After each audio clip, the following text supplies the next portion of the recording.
In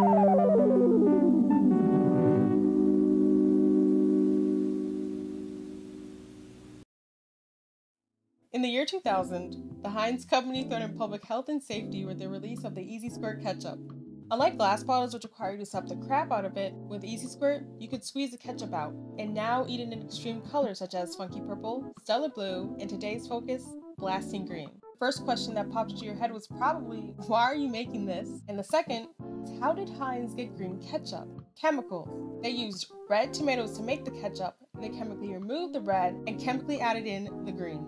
Now, I don't know what chemicals they used, and even if I did, I probably couldn't legally obtain them since it sounds like alien technology. Luckily for us, tomatoes come in various colors.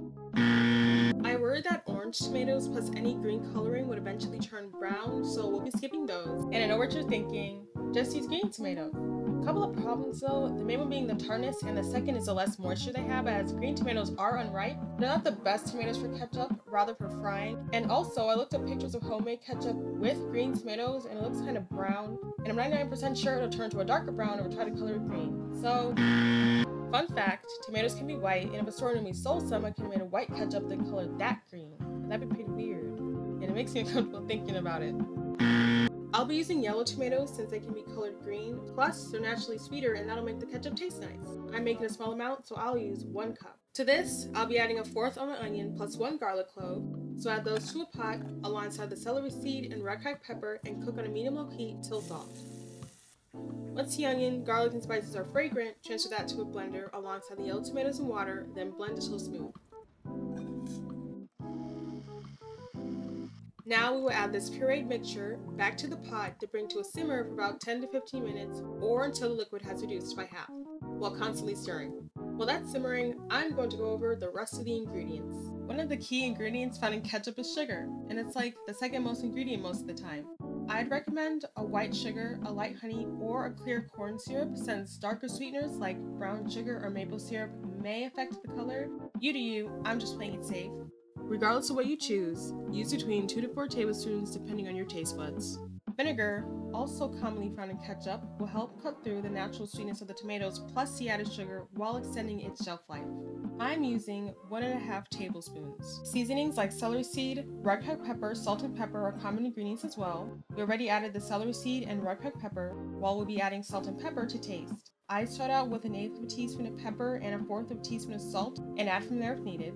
And if you're using onion and garlic powder, I'd recommend using 1 to 2 teaspoons of each. Now that our liquid has reduced, we'll stir in the sugar, vinegar, salt, pepper, then lower to a simmer and cook for another 10 to 15 minutes. It may seem runny at first, but the more time you stir and cook it, it will start to thicken up. Also, the ketchup will turn to this putrid, nasty brown yellow color the more it thickens down, so don't think you're doing anything wrong. If anything, you're doing it right. While the ketchup continues to thicken down, I'm going to tell you some fun facts about Easy Squirt ketchup. Back in 2000, a bottle of this stuff was $1.79, and from what I gathered, it tasted very nasty and was very bad for you. Probably because of all the color-moving chemicals. Surprisingly, it would go on to be a huge hit, sell around 25 million bottles, have tie-ins with the Grinch and Shrek, and star in the BK Choose Your Ooze meal.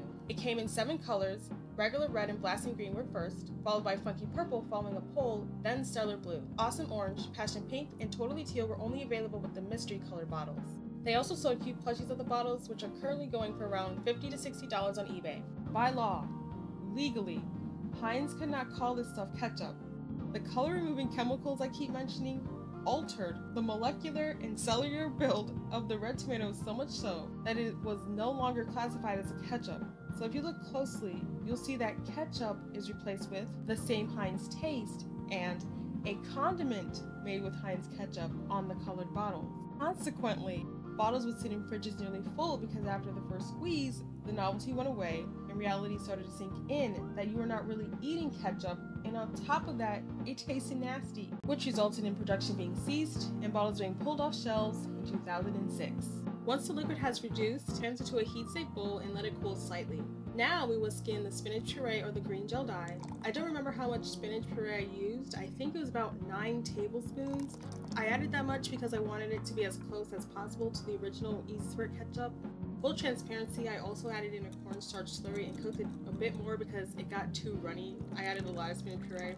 Also, I added in 2 drops of blue gel dye to get it to a darker, more accurate color, which is also optional. After stirring in the dye, cover and let the ketchup cool to room temperature. It will continue to thicken while cooling, and if you let it sit for a couple of days up to a week before eating it, it'll allegedly taste better. I didn't have the patience and only waited 2 hours. Original promotional posters and commercials always had a hot dog and fries, so that's what I made to try this with. I'm not sure if this tastes like the original Easy Squirt ketchup, but it does look like it, and I'm very proud of myself because I was doubting myself the entire time. I was expecting this to turn brown sooner or later. Anyways, this stuff has a peculiar flavor. This is very hard to explain, but it tastes like ketchup from memory. Probably because it's not as sweet as store-bought ketchup, plus the fresh onion and garlic I added, but I do like it. The ketchup is better with fries though, and I also can't taste the spinach puree or dye that I added, so God bless. Overall, I rate this a 7 out of 10. Would I make this again? Probably not. Finding yellow tomatoes, making yellow ketchup, then coloring it green was very extra. But I had a lot of fun making this though. I like researching and eventually making weird discontinued food from past decades, so if you have any discontinued food you'd like to see me try to make, please comment them down below. Thank you so much for watching and have a great day.